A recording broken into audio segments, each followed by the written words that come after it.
This story was told to me by my parents as a kid.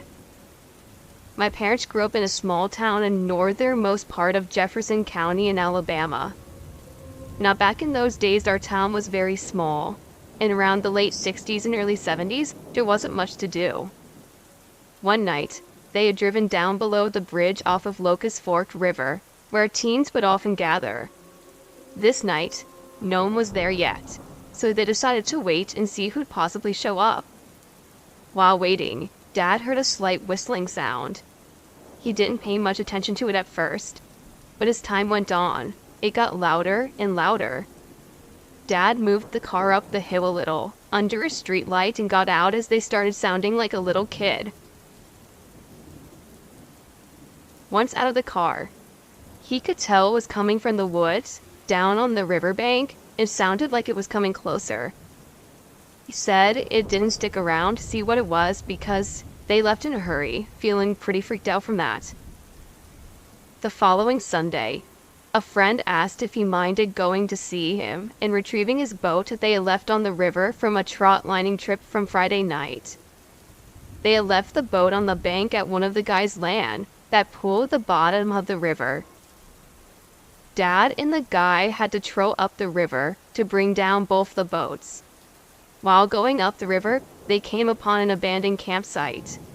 Dad said it was very strange and looked as if someone left in a hurry. The tent was knocked down, the fire was still smoldering, an axe was in the tree, coolers and other items were scattered around. But oddly, no one was there.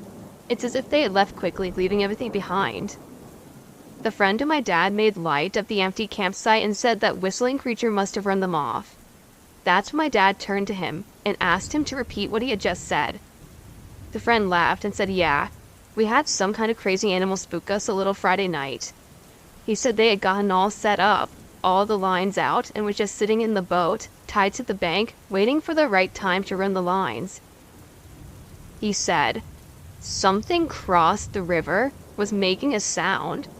That same, very whistling sound. He said it went down a little while. And then, they didn't pay attention to it at first. But as they got ready to run the lines, the animal started following the boat down the river. He said it would come down to the water's edge, and one of the three guys who had .22 rifle for snakes, he would shoot up into the woods and the animal would go deeper, but would immediately return crashing down to the edge. He said it made all types of noises, crashing through the brush. He said it spooked them enough to call it quits early and leave the boat tied on the farm's land.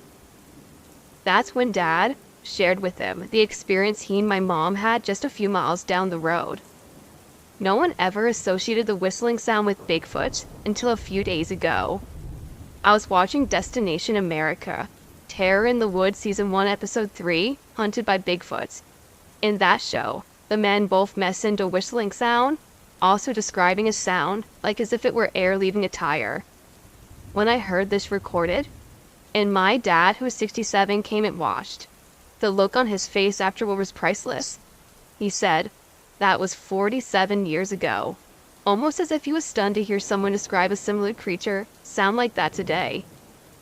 I'm not sure if it was a relief to hear someone else tell a similar story that occurred in Ohio, or if it was a story he had never heard being associated with Bigfoot. Either way, my parents are very honest Christians, and lying is a no-no. What is, we may never truly know, but what it could have possibly been, well, that's just scary.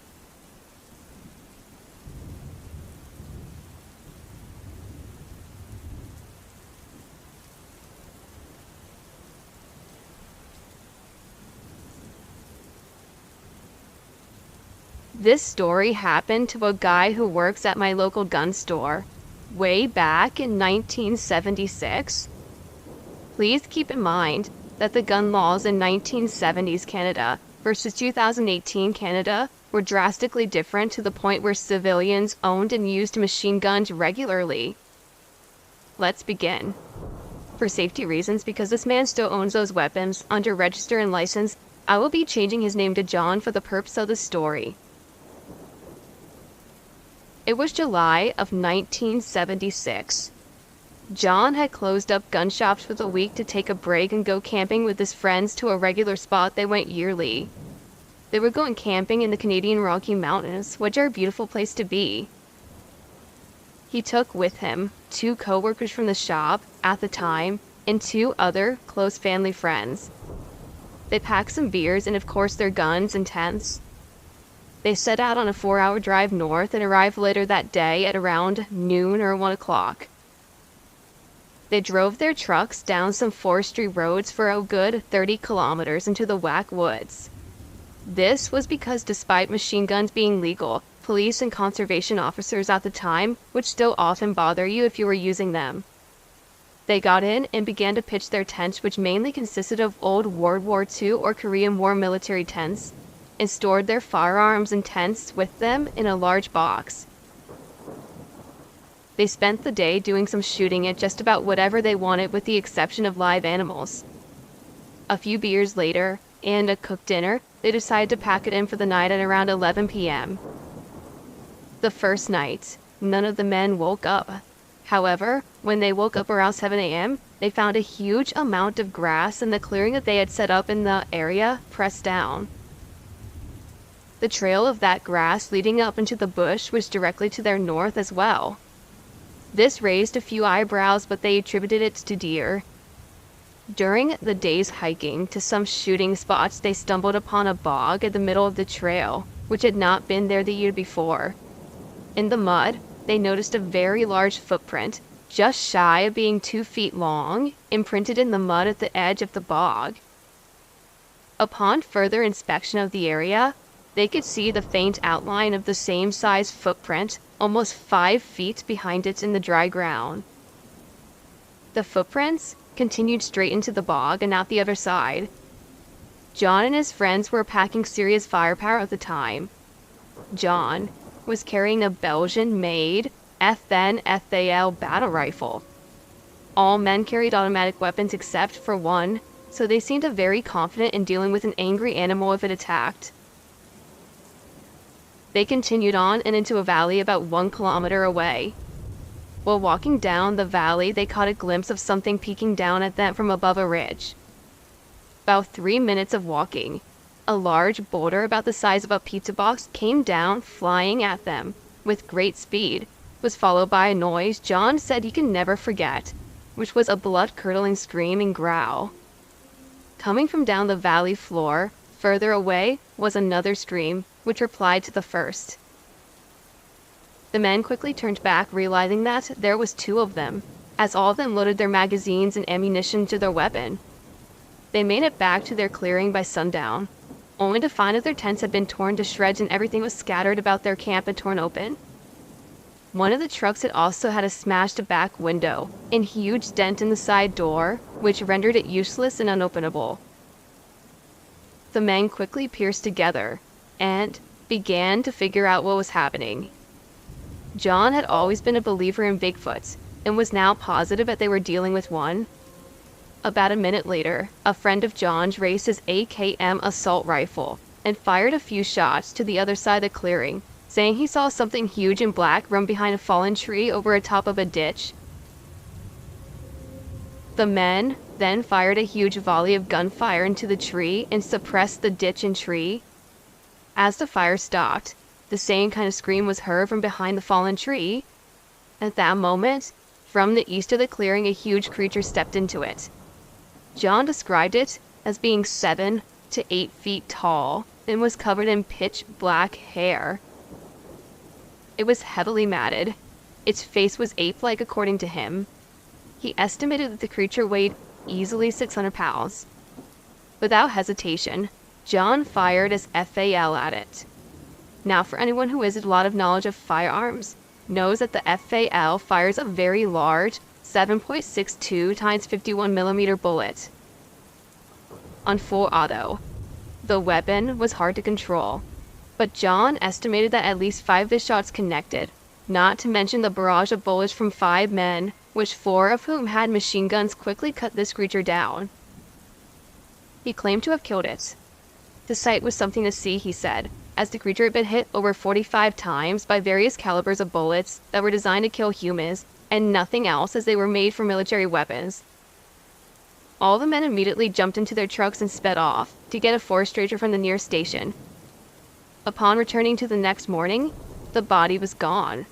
However, the ruins of their camp were still there, along with an incredible amount of blood left from the creature.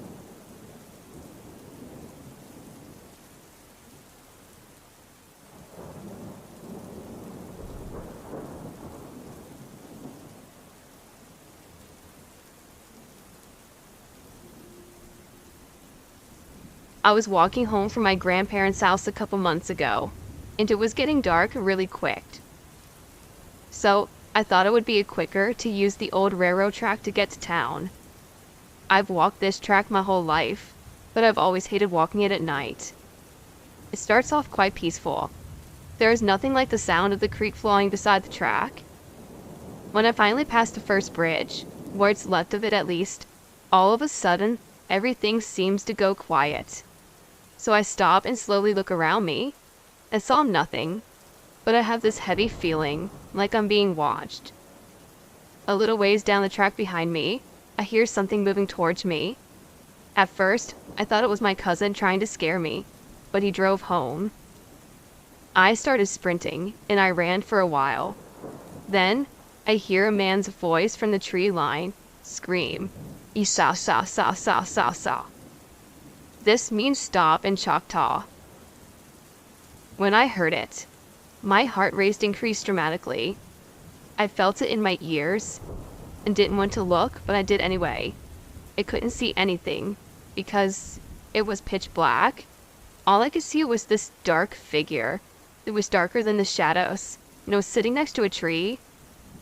Growing up, my grandma used to always tell us about dark spirits and dark entities in the woods. She used to tell us how to tell the difference between the good and the bad ones. The feeling I had when I looked directly at it made me want to run as fast as I could. So that's what I did. When I finally reached the second bridge, I heard it laughing behind me. At this point, I thought I'm tired of running, so I stopped and turned on the flashlight.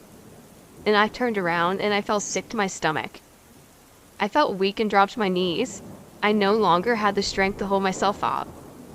As I looked at the stars, I thought whatever this thing was, it had to be strong to make me fall to my knees. I was so close to town, I could hear the highway. As I lay there, I thought, damn, I guess this is how I die. I heard it laugh again, but this time it sounded like it was far away. My strength came back, so I quickly got up and ran.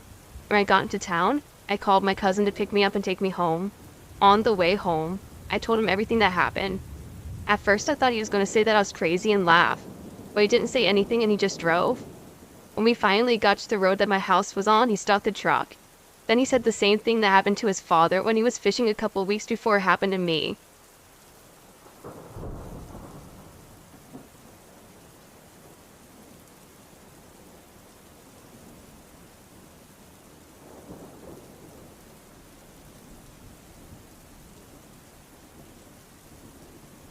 It was 25 years ago. I lived on the reservation with my family, and I was out with some friends. We went down to the creek to have a day of reed picking. We were enjoying listening to the sounds of nature. I couldn't resist trying to catch a little frog that I saw. I reached out to catch it and it hopped away, as I was expecting. I started back and fell forward, and I think I might have even sprained my ankle. I tried to get up, but I couldn't because my foot had swelled really bad. I couldn't even take my shoe or sock off at this point. My friends came over to sit with me and figured out how we were going to get back to the adobe. There were 7 of us, and we were all too scared to walk back alone, due to our parents told us never to leave each other at any cost. We were trying to think of what we could do, and we were at a loss. We went silent, and that's when we noticed that all around the animals were silent as well. We thought nothing of it and continued to think about life and how we were going to get back to the adobe. I was apologizing for the 100th time when we heard a noise. I jumped and screamed out of pain. One of my friends grabbed my arm and told me to put my weight on her shoulders, and then the other friend joined her. I'm between my 2 friends limping along the pathway when we hear another noise, kind of like a fire popping noise, and yet no fire around for a half a mile. Well, we stopped and we listened, and then a smell so bad and nauseating overcame us. Not even sure how it smelled, kind of dead and rotted, yet like a fresh metallic smell mixed with a little bit of garbage. What I'd say is that we were definitely puzzled, as it ain't no Bigfoot, nor was it any wildlife we knew that smelled like that. We were really scared. My friend Scotty decided he was going to investigate. He was going to try to find out what was causing that nauseating smell. We were fixing to argue with him when the smell became so strong we all vomited and we couldn't breathe without the overwhelming, disgusting, nauseous feeling overwhelming us. You may think I'm nuts at this point, but I'm telling you this right now. This is the Great Spirit, our Creator's honest truth. When I was able to stop my nauseating and vomiting, I looked up between my friend's shoulders and saw the most horrifying thing I have ever seen in my life. Right on the hill, from us about 1.5 yards away, stood what I can only describe as a skinwalker. He was staring towards us and making hardly any sound at all. We'd been warned about them and knew we were going to have to get away from there. I decided, pain or not, I was going to suck it up and run as best as I could. I wasn't going to let my friends go down because of me. I let go of their shoulders, I took a deep breath, and I started to run as fast as I could. I really didn't know how or why, but I was confused and focused on running from him. But I barely felt that pain in my ankle at this point. We were all at a dead run, down the path, across the fields, and finally reached the adobe. We ran in, gasping for breath, and my mom and my friends' moms looked up at us asking what had happened. Why are we so freaked out, running as the hounds had been after us? Well, Sarah caught her breath first and started to ramble on about what happened. I started calming down and collapsed. I cringed from my sprained ankle. My mom came over with Marianne, my cousin's sister-in-law, and both started to work on my ankle. I got chided for being clumsy and trying to mess with wildlife. I was so badly in pain I wanted to scream. I asked if I could have some water. My mom gave me a little bit and told me to drink slowly, as I get sick if I drink too fast. My sister and brothers came in and were told to get to the healing herbs from the shaman. I was passing in and out of awareness, and I could barely see bits and pieces of my friends telling their stories about our ordeal. I must have passed out when I woke up. I was in bed and my mom was sitting in a corner, churning bread to cook for dinner. She immediately came to my bedside and said the shaman had been here to see me, and he said I'll be fine, and we all should be more careful when we go out there. He doesn't think we were affected by the bad spirits. Still wonder to this day who that skinwalker was and what it wanted with us. You may not believe me, but I will tell you that don't speak or talk about anything like this. It will possess you and possibly kill you.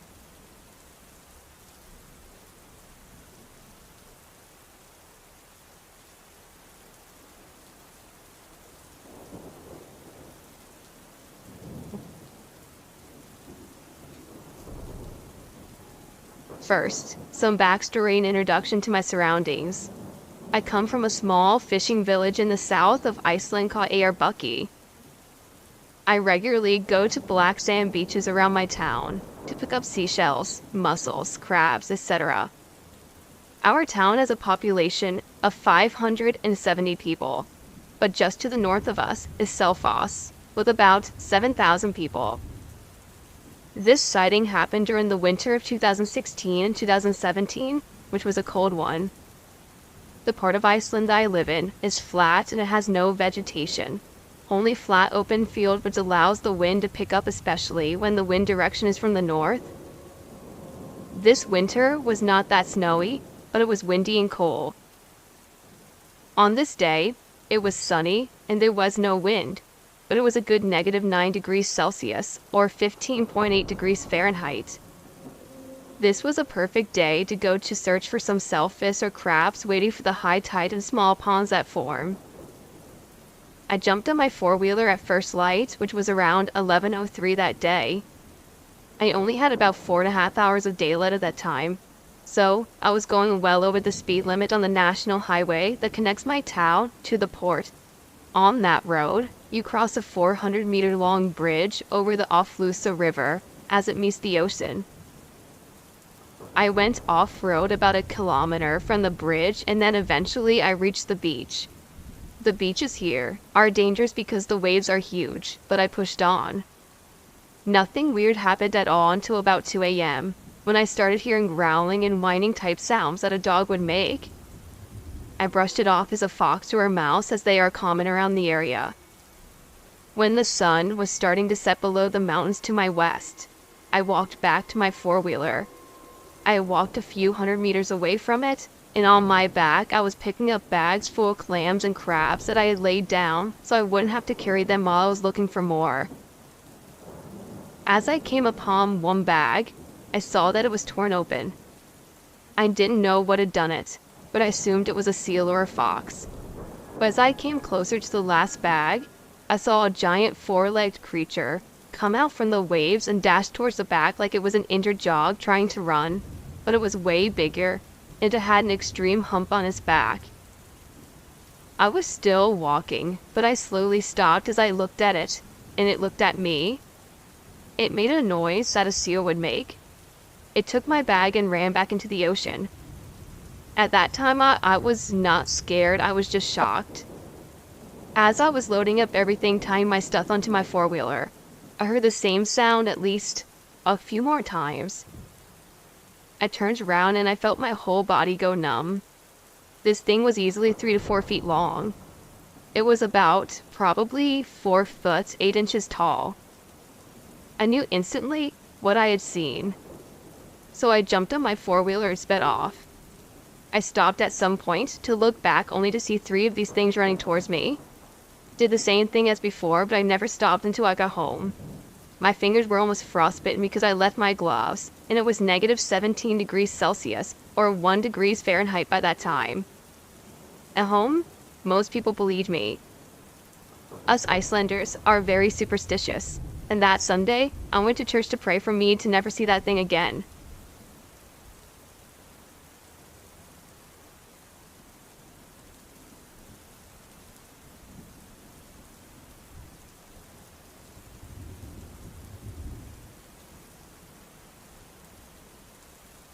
For some context, this wasn't my personal experience, but my father's.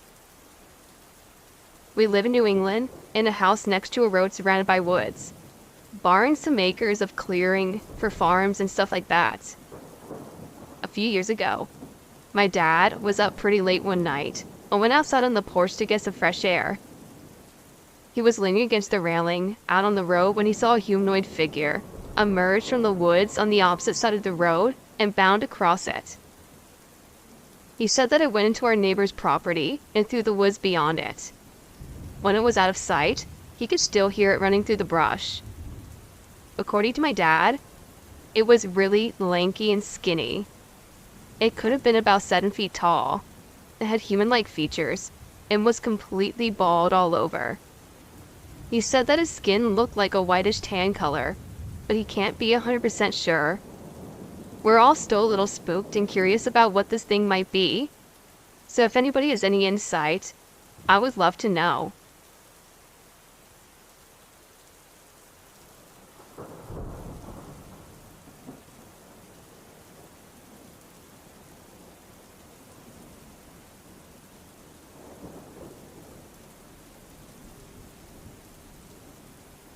I live in a very rural Appalachian area. By very rural, I mean my nearest neighbor is a mile away. Now, I'd never been one to believe in anything other than what's been scientifically discovered. I'm more of a logical man myself. At least I was. I was home alone one night. It was the summer, as I remember the day had been a scorching hot one. I was 16 at the time and a cocky teenager, thinking I was a Superman, and nothing scared me at all. I sat at home, since my parents weren't really there, and wouldn't return for at least an hour and a half. I sat there on my phone as I heard my Rottweiler going nuts outside, which was something new as she hardly ever barked for an extended amount of time. I stepped onto our porch, and walked onto our yard looking for what she was going on about, and saw every bit of nothing as I stood there. I was gazing at the sky, just looking at the stars and the moon, and how it was really bright that night. That's when I heard this sound that sent chills up my spine and made my hair stand on end. This howling that started low, almost a growling noise, steadily got higher to the point where it sounded like a woman wailing. I knew what my dog had been barking at as I looked into our freshly cut hayfield. I could see the silhouette of a tall figure darting through the tree line that surrounds the field. Its strides were carefully placed, almost robotic-like, and it moved fastly, faster than any human ever could. I bolted into the house, called my parents, and told them to come home straight away. This thing was there, right beside our house. Whatever this thing was, it knew I was there before I even saw it. I had nightmares for months about it. I heard stories about Bigfoot having a spiritual connection with the land. I had never believed them. But after seeing and hearing it, and having nightmares about the beast long after the encounter, I'm a true believer that something is always out there watching us, just beyond the tree line.